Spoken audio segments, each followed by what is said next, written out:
رب اشرح لي صدري ويسر لي أمري واحلل عقدة من لساني يفقهوا قولي۔ دینی رہنمائی کی 34ویں مجلس میں تمام ہی سامعین کرام کی خدمت میں السلام علیکم ورحمۃ اللہ وبرکاتہ۔ آج کی مجلس کا آغاز اس سوال سے کیا جا رہا ہے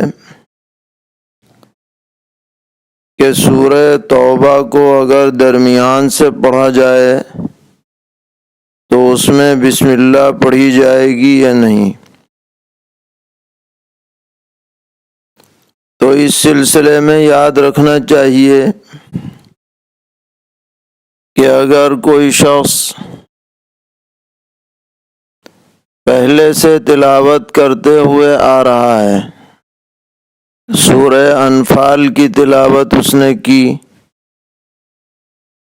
اور پھر وہ سورہ توبہ پڑھنا چاہتا ہے اسی وقت میں، تو درمیان میں بسم اللہ نہیں پڑھے گا۔ چنانچہ اس جگہ پر قرآن پاک میں بسم اللہ لکھی بھی نہیں جاتی، اور اس کی وجہ خود سیدنا حضرت عثمان غنی رضی اللہ تعالی عنہ نے ایک روایت میں بیان فرمائی ہے کہ یہ جو آیات ہیں جن کو اب سورہ توبہ یا سورہ براءہ کہا جاتا ہے، ان کے متعلق یہ صراحت نہیں مل پائی کہ یہ کوئی الگ صورت ہے، مگر ساتھ میں یہ بھی تصریح نہیں ملی کہ یہ کس صورت کا جز ہے، اور یہ ان صورتوں میں سے ہیں جو بالکل آخری زمانے میں نازل ہوئیں۔ اس لیے سیدنا حضرت عثمان غنی رضی اللہ تعالی عنہ نے جب صورتوں کے اعتبار سے قرآن پاک کو مرتب فرمایا تو مضامین کو دیکھتے ہوئے ان دونوں صورتوں کو یکجا کر دیا، سورہ انفال اور سورہ توبہ، کیونکہ سورہ انفال کی آیات ابتدائی ہجرت میں نازل شدہ ہیں اور سورہ توبہ کی آیات اواخر ہجرت کی ہیں، اس لیے دونوں کے مضامین کو سامنے رکھتے ہوئے ان کو ایک ساتھ رکھا، لیکن چونکہ پیغمبر علیہ السلام سے الگ سے کوئی فصل کی تصریح نہیں مل سکی، اس لیے احتیاطاً بیچ میں بسم اللہ نہیں لکھی گئی۔ اب جب پیچھے سے تلاوت کی جاتی رہے گی تو سورہ توبہ کی ابتدا میں بسم اللہ نہیں پڑھی جائے گی۔ البتہ اگر کوئی شخص تلاوت کا آغاز سورہ برات ہی سے کر رہا ہے، سورہ توبہ ہی سے کر رہا ہے، تو آداب میں سے یہ بات ہے کہ جب بھی قرآن پاک پڑھا جائے تو اعوذ باللہ من الشیطان الرجیم بسم اللہ الرحمن الرحیم پڑھ لیا جائے۔ لہذا اس ادب کے اعتبار سے اس وقت بسم اللہ پڑھنے میں کوئی حرج نہیں ہے، بلکہ پڑھنا چاہیے۔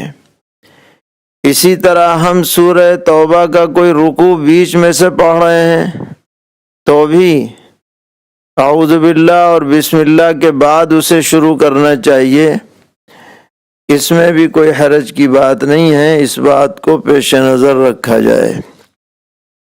بہت سے عوام یہ سمجھتے ہیں کہ کسی بھی حالت میں سورہ توبہ میں بسم اللہ پڑھنی نہیں ہے، تو یہ بات علی الاطلاق نہیں ہے، بلکہ اسی صورت میں ہے جبکہ پہلے سے تلاوت جاری ہو، بیچ میں سورہ توبہ آ جائے تو اب دیگر صورتوں کی طرح یہاں بسم اللہ نہ پڑھی جائے۔ اس بات کو اچھی طرح یاد رکھنا چاہیے۔ ایک دوسرا سوال یہ ہے کہ نبیوں کے آگے علیہ السلام اور صحابہ کے آگے رضی اللہ تعالی عنہ اور اولیاء اللہ کے ساتھ رحمت اللہ علیہ لگانے کا فرق کیوں ہے؟ تو فرق کی وجہ یہ ہے کہ قرآن پاک میں نبی اکرم علیہ الصلاۃ والسلام کے لیے صلاۃ و سلام بھیجنے کا حکم ہے۔ یا ایھا الذین آمنوا صلوا علیہ وسلموا تسلیما۔ اسی طرح بہت سے انبیاء علیہ السلام کے لیے سلام کے الفاظ آئے ہیں، سلام علی ابراہیم، سلام علی نوح فی العالمین، سلام علی موسیٰ و ہارون وغیرہ۔ لہذا اہل سنت والجماعت کا یہ موقف ہے کہ صلی اللہ علیہ وسلم یا علیہ الصلاۃ والسلام یا علیہ السلام یا علیہم السلام اصالتاً انبیاء علیہم السلام کے لیے ہی بولا جائے گا، غیر نبی کے لیے اصالتاً صلاۃ و سلام کے الفاظ بولنا ٹھیک نہیں ہے، بلکہ اسے بدعت قرار دیا گیا ہے۔ اور جہاں تک صحابہ کرام رضی اللہ تعالی عنہم کا معاملہ ہے تو ان کے لیے قرآن پاک میں جگہ جگہ رضی اللہ عنہم ورضوا عنہ کے کلمات آئے ہیں کہ اللہ ان سے راضی ہے، وہ اللہ سے راضی ہیں۔ تو وہیں سے استناد کرتے ہوئے، استفادہ کرتے ہوئے صحابہ کے ساتھ رضی اللہ عنہ لگایا جاتا ہے۔ یہ بھی اصطلاحی طور پر ان کے ساتھ مخصوص کر دیا گیا ہے، ایک طرح کی پہچان بھی ان کی بن گئی ہے۔ لہذا دیگر عام لوگوں کے لیے رضی اللہ عنہ اگرچہ معنی کے اعتبار سے درست ہو سکتا ہے لیکن کہنا مناسب نہیں ہے۔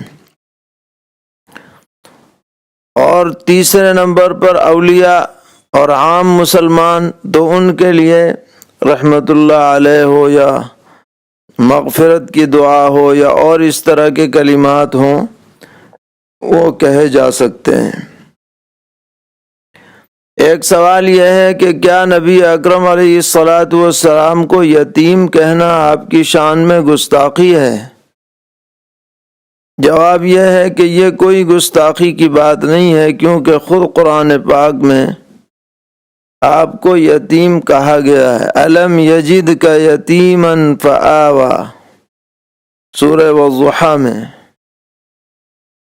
دوسرے یہ کہ آپ کو یتیم کہنے سے آپ کی رسالت کی سچائی کی ایک مستقل دلیل حاصل ہوتی ہے کہ عام طور پر یہ دیکھا جاتا ہے کہ جو یتیم ہوتا ہے اس کی پرورش میں رکاوٹیں ہوتی ہیں، تعلیم و تربیت میں رکاوٹیں ہوتی ہیں، لیکن کمال یہ ہے کہ سرور عالم خاتم النبیین حضرت محمد مصطفیٰ صلی اللہ تعالی علیہ وسلم اگرچہ بظاہر یتیم تھے کہ آپ کے والد ماجد ولادت سے پہلے ہی، آپ کی ولادت سے پہلے ہی دنیا سے رخصت ہو چکے، بچپن ہی میں والدہ کا سایہ بھی سر سے اڑ گیا، دادا کا سایہ بھی سر سے اڑ گیا، لیکن اس کے باوجود اللہ تبارک و تعالی نے آپ کی ایسی شاندار تربیت فرمائی اور ایسے علوم سے بہرور فرمایا اور ایسے کمالات سے نوازا کہ جس کی کوئی نظیر پیش نہیں کی جا سکتی ہے۔ اس لیے آپ یتیم تھے، بلکہ در یتیم تھے۔ یہ کہنے میں کوئی بے ادبی کی بات نہیں ہے، اگر کوئی کہے تو کوئی حرج نہیں ہے۔ ایک سوال یہ ہے کہ ہاتھ سے کھانا کھاتے ہوئے اگر شہادت والی انگلی اٹھ جائے تو کیا حکم ہے؟ جواب یہ ہے کہ پیغمبر علیہ الصلوۃ والسلام سے 3 انگلیوں سے کھانا نوش فرمانا ثابت ہے، اور ان 3 انگلیوں میں شہادت کی انگلی بھی شامل ہے۔ اس لیے بالقصد کھاتے وقت یہ انگلی الگ سے اٹھانی نہیں چاہیے، بلکہ کھانے میں اسے شامل کرنا چاہیے۔ روٹی کا لقمہ لینے میں اس سے مدد لینی چاہیے، لیکن اگر بلا ارادہ یہ انگلی اٹھ جائے تو کوئی مواخذے کی بات نہیں ہے، بالقصد ایسا نہ کیا جائے۔ ایک سوال ہے کہ امام صاحب نے سجدہ سہو کر کے غلطی سے پھر قیام کی حالت میں چلے گئے، اب انہیں دوبارہ سجدہ سہو کرنا ہوگا یا پہلا والا سجدہ سہو ہی کافی ہو جائے گا؟ تو جواب یہ ہے کہ اس صورت میں دوبارہ سجدہ سہو کی ضرورت نہیں ہے، بلکہ بیٹھ کر سلام پھیر دیں۔ پہلا والا سجدہ ہی اگلی پچھلی دونوں غلطیوں کی طرف سے کافی ہو جائے گا۔ فقہا نے اس بات کی صراحت کی ہے۔ ایک سوال یہ ہے کہ ایک آدمی ظہر کی نماز پڑھ رہا تھا اور درمیان میں عصر کا وقت شروع ہو گیا، تو ظہر کی نماز ادا ہوئی یا نہیں ہوئی؟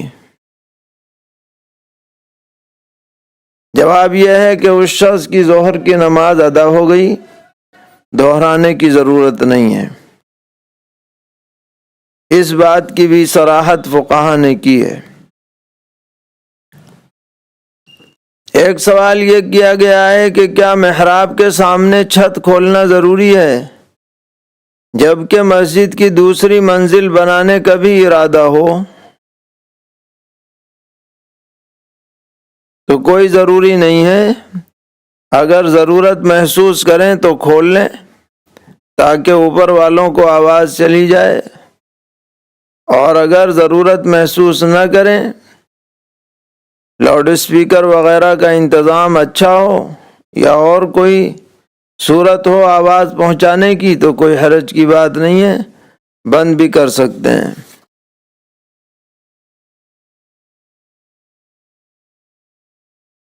اگر بیماری کی وجہ سے شوال کے 6 روزے چھوٹ جائیں اور شوال میں نہ رکھ سکیں تو کیا حکم ہے؟ بعد میں رکھنا کوئی منع تو نہیں ہے، لیکن جو شوال کے مہینے کی فضیلت ہے وہ حاصل نہیں ہوگی۔ ایک سوال یہ ہے کہ اگر سال کے شروع اور اخیر میں زکوٰۃ کی قیمت بدل جائے، یعنی نصاب کی قیمت بدل جائے، تو کس قیمت کا اعتبار کریں گے؟ مثلا شروع سال میں چاندی کے نصاب کی قیمت 35,000 تھی اور اخیر میں 25,000 ہو گئی، جبکہ اس کے پاس صرف 25,000 بچے ہیں، تو کیا یہ اخیر سال میں بھی صاحب نصاب سمجھا جائے گا؟ اس سوال میں جو صورت ذکر کی گئی ہے اس میں شروع اور اخیر دونوں قیمتوں کا اعتبار ہوگا، کیونکہ اصل مدار قیمت پر نہیں ہے بلکہ چاندی کے مقدار پر ہے۔ بقدر نصاب چاندی اگر بالفرض موجود ہوتی تو قیمت گھٹنے بڑھنے کا کوئی اعتبار نہ ہوتا، زکوٰۃ حسب ضابطہ واجب ہوتی، اسی طرح جب قیمت لگائی گئی تو بھی اس کے گھٹنے بڑھنے کا اعتبار نہیں ہوگا۔ تو اگر شروع سال میں 35,000 میں چاندی کا نصاب بیٹھ رہا تھا تو وہ آدمی صاحب نصاب قرار پایا، اور آخر سال میں چاندی کا نصاب 25,000 کا بیٹھ رہا ہے اور 25,000 اس کے پاس موجود ہیں، لہذا یہ بھی صاحب نصاب ہے۔ تو سال کے دونوں سروں پر جب اس کے پاس بقدر نصاب قیمت موجود ہے تو وہ زکوٰۃ ادا کرے گا۔ ایک سوال یہ ہے کہ ایک شخص جو علاقے میں سادات کے نام سے مشہور ہے، اگرچہ بذات خود ان کے پاس اپنا نسب نامہ نہیں ہے لیکن شہرت ہے، تو کیا ایسے شخص کو زکوٰۃ کی رقم دی جا سکتی ہے؟ اگر عام شہرت ہے اور اسے خود اس بات کا غالب گمان یا یقین ہے کہ وہ سادات میں سے ہے، پیغمبر علیہ السلام کی نسل میں سے ہے، اس کے آثار و قرائن موجود ہیں، تو ایسے شخص کو زکوٰۃ نہیں لینی چاہیے، اور جن لوگوں کو علم ہے انہیں زکوٰۃ ایسے شخص کو دینی بھی نہیں چاہیے۔ اسی ضمن میں ایک سوال ہے کہ ایسے شخص کی خواتین کسی عجمی النسل فرد کی کفو ہو سکتی ہیں یا نہیں؟ اگر مذکورہ شرائط پائی جائیں، یعنی انہیں اپنے سید ہونے کا غالب گمان ہو، تو وہ دیگر خاندانوں کی کفو نہیں ہوں گی۔ نکاح تو اگرچہ ہو سکتا ہے رضامندی سے، اس میں رکاوٹ نہیں ہے، لیکن جو کفاءت کے اصول ہیں ان کے اعتبار سے وہ ہم پلہ قرار نہیں پائیں گے۔ اور جو ایک سوال اسی ضمن میں یہ ہے کہ صاحب شرع وقایہ کا یہ کہنا ہے کہ عجمیوں نے اپنے نسب کو کھو دیا ہے، اس کا مطلب کیا ہے؟ اس سے مراد وہ خاندان ہیں جو اوپر تک عجمی ہیں، لیکن جو عربی النسل خاندان ہیں وہ اگرچہ عجم میں جا کر کے بس گئے ہوں، ان کا بھی اپنے نسب کے سلسلے میں کچھ نہ کچھ ثبوت اور کچھ نہ کچھ قرینہ پایا جاتا ہے۔ اس لیے صاحب شرع وقایہ کا جو قول ہے یا دیگر فقہا کا جو قول ہے، اس کا ان عربی النسل خاندانوں سے تعلق نہیں ہے، بلکہ ان خاندانوں سے تعلق ہے جو عجمی ہیں، جن کے باپ دادا اسلام میں داخل ہوئے، وہ عجم کے رہنے والے ہیں، عجمی خاندانوں سے ان کا تعلق ہے۔ اس کے متعلق کہا گیا کہ انہوں نے اپنے نسب کو زیادہ محفوظ نہیں رکھا ہے، اور یہ غالب کے اعتبار سے یہ باتیں ہیں، ایسا نہیں ہے کہ کسی بھی خاندان نے نہ رکھا ہو، بعض لوگ رکھتے ہیں آج بھی، یہ غالب کے اعتبار سے یہ بات کہی گئی ہے کہ بکثرت ایسا ہوتا ہے کہ ان کے ہاں خاندانوں کی نسب کی حیثیت زیادہ نہیں ہوتی، پیشے کی یا برادری کی یا اور چیزوں کی حیثیت زیادہ ہوتی ہے۔ ایک غریب شخص کے پاس ایک بکری ہے، اس نے اس کو قربانی کے لیے منت مان رکھی ہے، لیکن اسی درمیان اس غریب کو پیسے کی سخت ضرورت پیش آ گئی، تو کیا وہ متعین کی ہوئی بکری بیچ کر اپنی ضرورت میں رقم خرچ کر سکتا ہے یا نہیں؟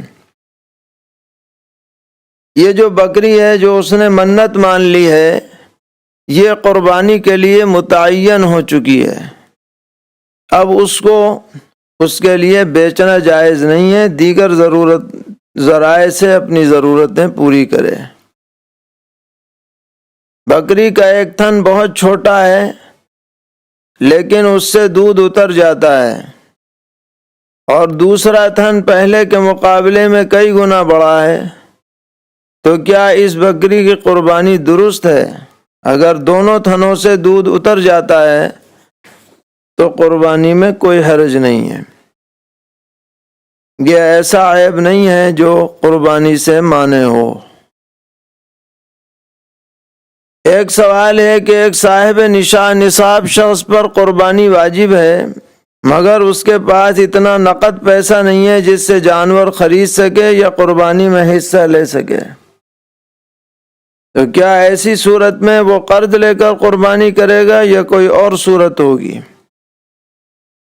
جواب یہ ہے کہ اگر وہ صاحب نصاب ہے اور اس پر قربانی واجب ہے تو اپنی کوئی چیز فروخت کر کے قربانی کا انتظام کرے یا کسی سے قرض لے کر کے بھی انتظام کر سکتا ہے، بہرحال اسے قربانی ادا کرنی ہوگی۔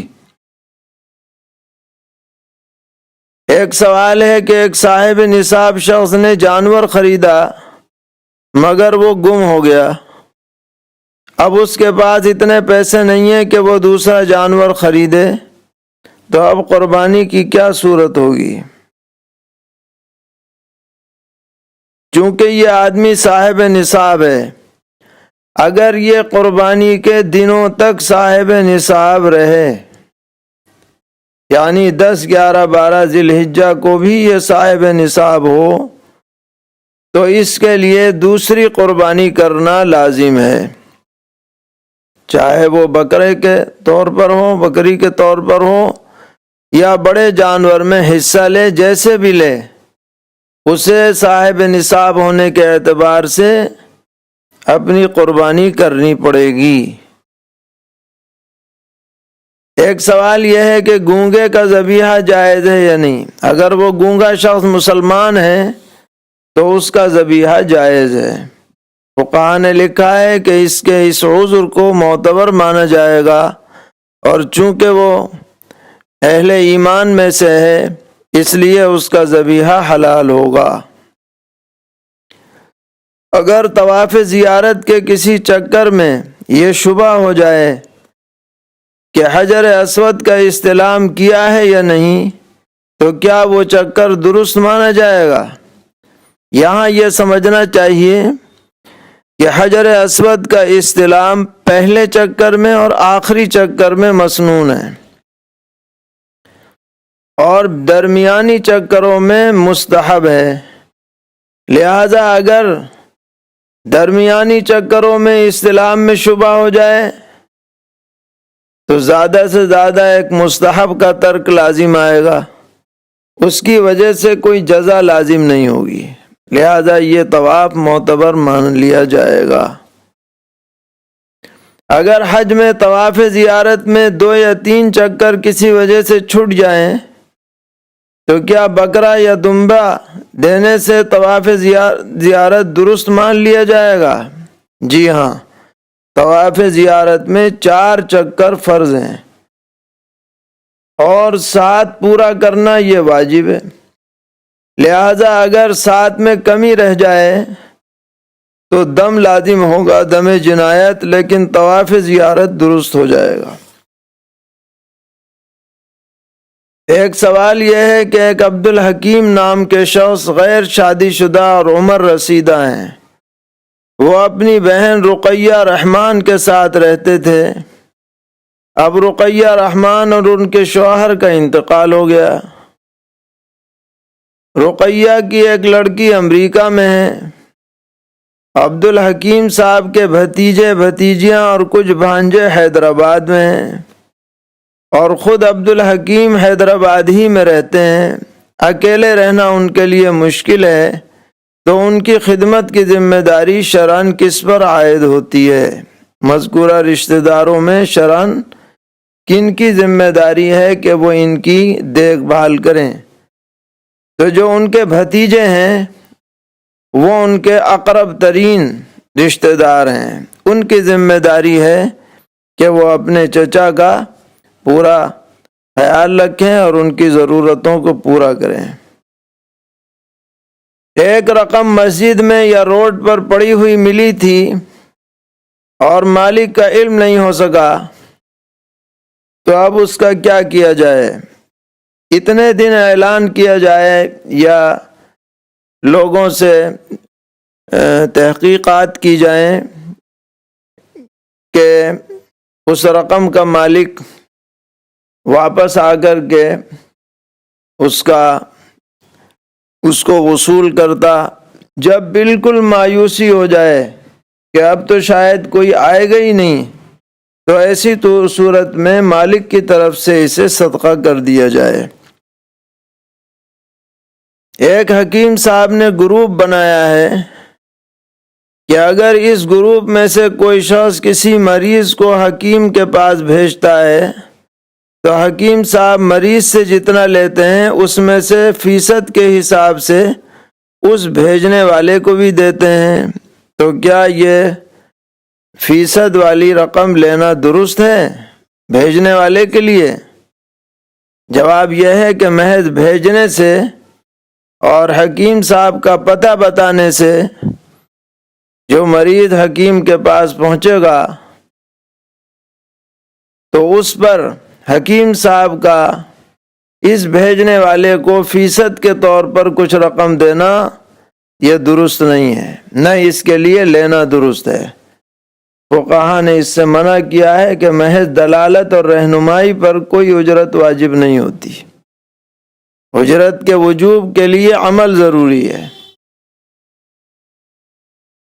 ایک صاحب نے 200 روپے مسجد کے کام میں لگانے کے لیے دیے، اب وہ پیسہ مسجد کے سامان میں نہ دے کر مسجد میں کام کرنے والے مزدور کی مزدوری میں دے دیا گیا، تو دینے والے کا مقصد پورا ہوگا یا نہیں؟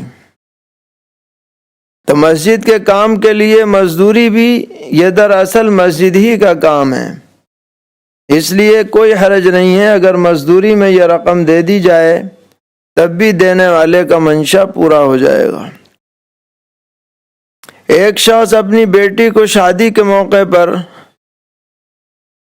یہ کہتا ہے کہ میرے مال اور جائیداد میں اس کا جو حصہ بن رہا ہے میں اسی وقت اسے دے رہا ہوں، اب میری وفات کے بعد اس کا میری جائیداد اور مال میں کوئی حق نہ ہوگا۔ تو کیا اس طریقے پر زندگی میں دینے سے وراثت کا حق ساقط ہو سکتا ہے؟ جواب یہ ہے کہ وراثت کا حکم موت کے بعد جاری ہوتا ہے، لہذا زندگی میں کوئی مال عطا کرنے سے وراثت کا حق ختم نہیں ہوتا۔ اس لیے جو آپ نے مسئلہ پوچھا ہے اس میں بیٹی کو شادی کے وقت جو دیا گیا وہ محض عطیہ سمجھا جائے گا، ہبہ سمجھا جائے گا، ہدیہ سمجھا جائے گا، لیکن باپ کے انتقال کے بعد یہ بیٹی حسب ضابطہ اپنے حق شریک مطالبے کی مستحق ہوگی اور اسے اس کا حق دینا چاہیے۔ ایک شخص نے اپنی 10 بیگھے کی زمین 40 لاکھ روپے میں فروخت کی، خریدار نے بائع کو بیعانے کے طور پر 5 لاکھ روپے دے دیے، ابھی خریدار نے بقیہ پیسے ادا نہیں کیے تھے کہ اس نے سودا ختم کر دیا۔ پھر کچھ دنوں کے بعد خریدار وہی زمین لینے کے لیے تیار ہو گیا، لیکن وہ یہ کہتا ہے کہ میں نے جو پہلے 5 لاکھ روپے دیے تھے وہ پیسے نئی قیمت میں شامل ہوں گے۔ بائع کہتا ہے کہ جب سودا ختم تو بیعانہ بھی ختم۔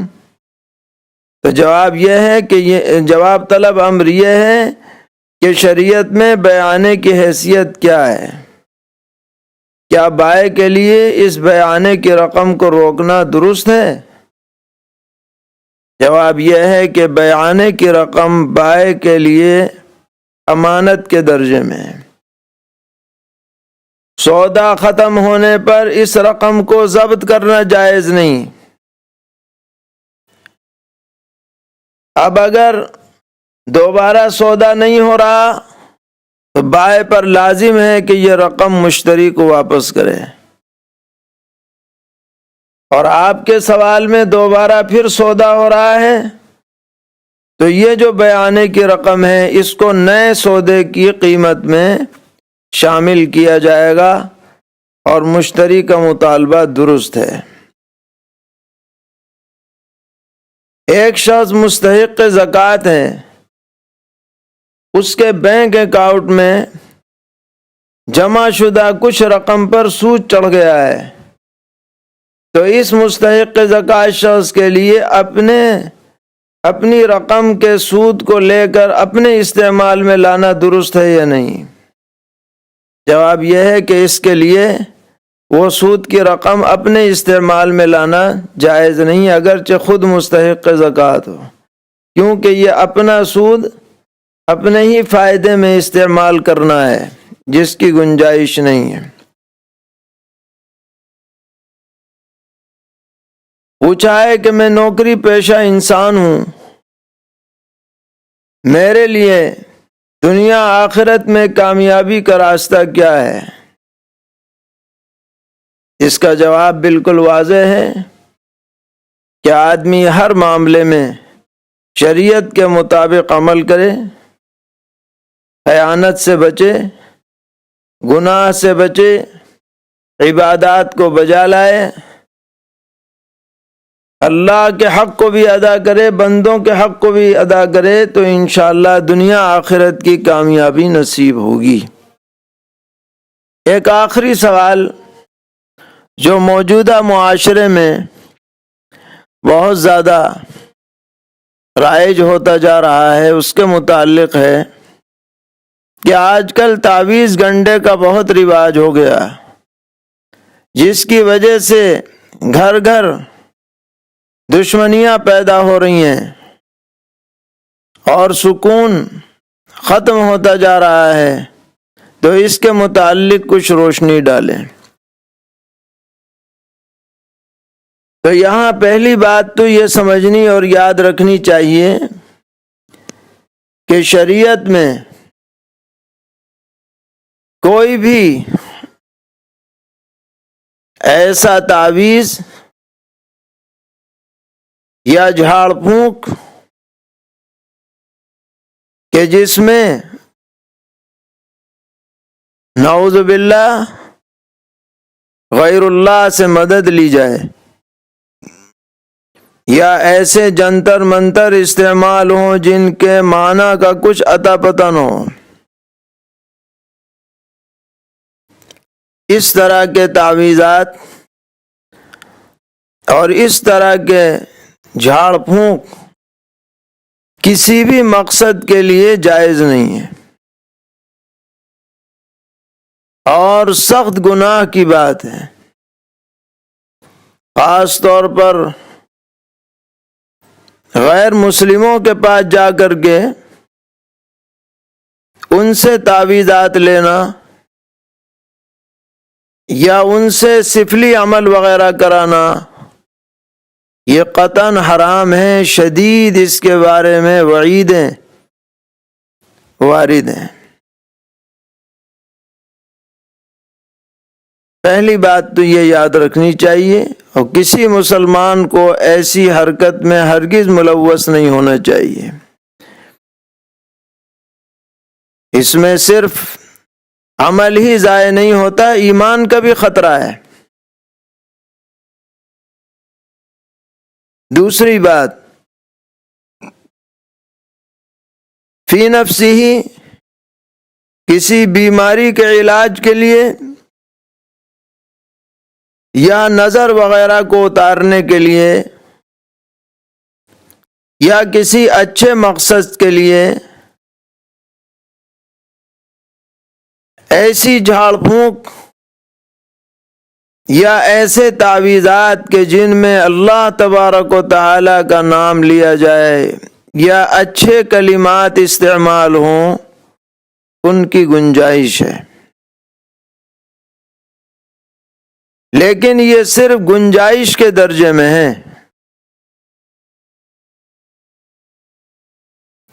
زیادہ بہتر یہ ہے کہ ان چیزوں کی طرف آدمی زیادہ متوجہ نہ ہو، بلکہ علاج کے لیے جو ظاہری تدبیریں ہیں، دوا وغیرہ کی یا غذا وغیرہ کی، ان کو اختیار کرے۔ اسی لیے احادیث شریفہ میں یہ مضمون وارد ہے کہ نبی اکرم علیہ الصلاۃ والسلام نے فرمایا کہ میری امت کے 70,000 لوگ بلا حساب کتاب جنت میں جائیں گے۔ تو صحابہ کرام رضی اللہ تعالی عنہم نے پوچھا کہ یہ کون لوگ ہوں گے؟ تو نبی اکرم علیہ الصلاۃ والسلام نے ان کی جو علامتیں بتائیں، ان میں ایک علامت یہ بھی تھی کہ ہم لا یرقون ولا یسترقون، نہ وہ جھاڑ پھونک کرتے ہیں نہ کراتے ہیں۔ یہ ان جنتیوں کی صفت ہے جو بلا حساب کتاب جنت میں جانے والے ہیں۔ وعلی ربہم یتوکلون، یہ لوگ توکل کے اعلیٰ ترین مرتبے پر ہیں کہ ایسے اسباب بھی اختیار نہیں کرتے کہ جن میں کسی درجے میں بھی کوئی شبہ پایا جائے۔ تو جھاڑ پھونک کی گنجائش تو ہے جبکہ شرطیں پائی جائیں، لیکن یہ زیادہ پسندیدہ عمل نہیں ہے۔ اور ہمارے بزرگوں سے جو ثابت ہے وہ اس لیے ہے تاکہ جو لوگ بالکل شرک تک جا رہے تھے ان کو بچانے کے لیے اس نیت سے انہوں نے یہ اعمال وغیرہ لکھے ہیں یا کیے ہیں۔ یا کوئی بیچارہ بہت پریشان حال ہے، اس کی پریشانی دور کرنے کے مقصد سے یہ اعمال وغیرہ کیے ہیں۔ تیسری اہم ترین بات،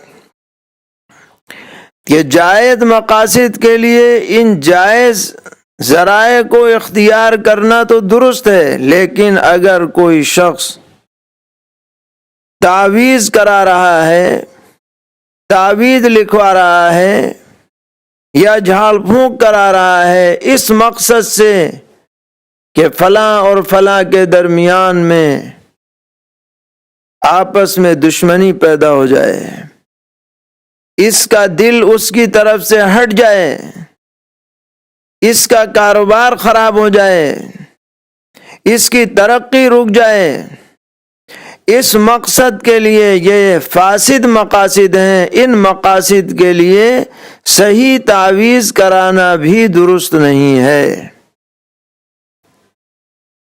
اور خاص کر ایسے لوگ جو ایک دوسرے کے اندر دشمنی پیدا کرنے کا سبب اور ذریعہ بن جائیں، وہ قابل لعنت ہیں، بدترین لوگ ہیں۔ قرآن پاک میں اللہ تعالیٰ نے فرمایا کہ جن چیزوں کو اللہ نے جوڑنے کا حکم دیا ہے، جو اس کو توڑیں گے، اولئک لہم اللعنۃ ولہم سوء الدار، ان پر اللہ کی پھٹکار ہے اور ان کا بہت ہی برا ٹھکانہ ہے۔ اللہ نے رشتہ داریوں کو جوڑنے کا حکم دیا ہے، ہمدردی اور خیرخواہی کا حکم دیا ہے، دلداری کا حکم دیا ہے، چاہے وہ میاں بیوی کا رشتہ ہو، چاہے وہ ساس بہو کا رشتہ ہو، چاہے وہ بھائی بھائی کا رشتہ ہو، چاہے وہ بھائی بہنوں کا رشتہ ہو، ان تمام رشتوں کو ایک مٹھی کی طرح ہونے کی ضرورت ہے۔ ان کے اندر جو دراڑ پیدا کرے گا، چاہے وہ مرد ہو یا عورت، اپنے عمل سے، اپنے قول سے یا ان ذلیل حرکتوں کی وجہ سے، وہ انتہائی قابل مذمت ہے۔ اللہ کی نظر میں مبغوض ترین شخصوں میں سے ہیں وہ لوگ جو لوگوں کے درمیان میں دشمنیاں پیدا کرتے ہیں۔ نبی اکرم علیہ الصلاۃ والسلام نے ایک حدیث میں ارشاد فرمایا کہ تم میں سب سے اچھے لوگ وہ ہیں کہ جن کو دیکھ کر کے خدا یاد آئے، الذین اذا رؤوا ذکر اللہ، اور فرمایا کہ سب سے بدترین اللہ کے بندے وہ ہیں المشاؤون بالنمیمہ المفرقون بین الاحبہ الباغون للبراء العنتا، یہ جو چغلی کھانے والے ہیں، جو آپس میں محبت رکھنے والوں کے درمیان درار ڈالنے والے ہیں، اور جو بے قصور لوگوں میں عیب نکالنے والے ہیں، یہ دنیا کے اندر بدترین لوگ ہیں۔ اس لیے ایسے کسی بھی کام میں ہمیں ہرگز شامل نہیں ہونا ہے۔ بہت سے گھروں کے اندر کئی خاندان ایک ساتھ رہتے ہیں، وہاں پر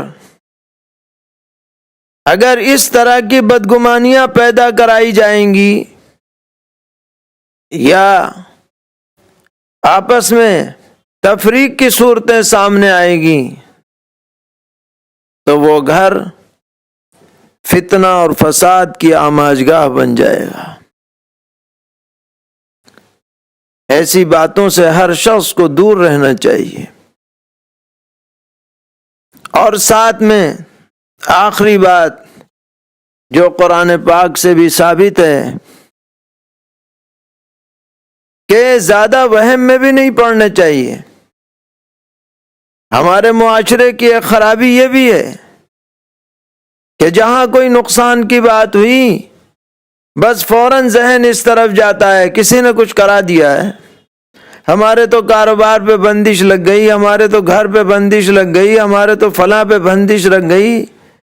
ایسا کمزور عقیدہ ہو جاتا ہے کہ ساری طاقت بندش کرنے والے کے پاس آ گئی، نعوذ باللہ، اللہ کے پاس کوئی طاقت ہی نہ رہی۔ حالانکہ ایک مومن کو یہ مضبوط عقیدہ رکھنا ہے کہ اچھائی کے حالات ہوں یا برائی کے حالات، یہ صرف اور صرف اللہ کے حکم اور اس کی مرضی سے ہو سکتے ہیں، کسی کے برا چاہنے سے کچھ ہونے والا نہیں ہے۔ مدعی لاکھ برا چاہے تو کیا ہوتا ہے؟ وہی ہوتا ہے جو منظور خدا ہوتا ہے۔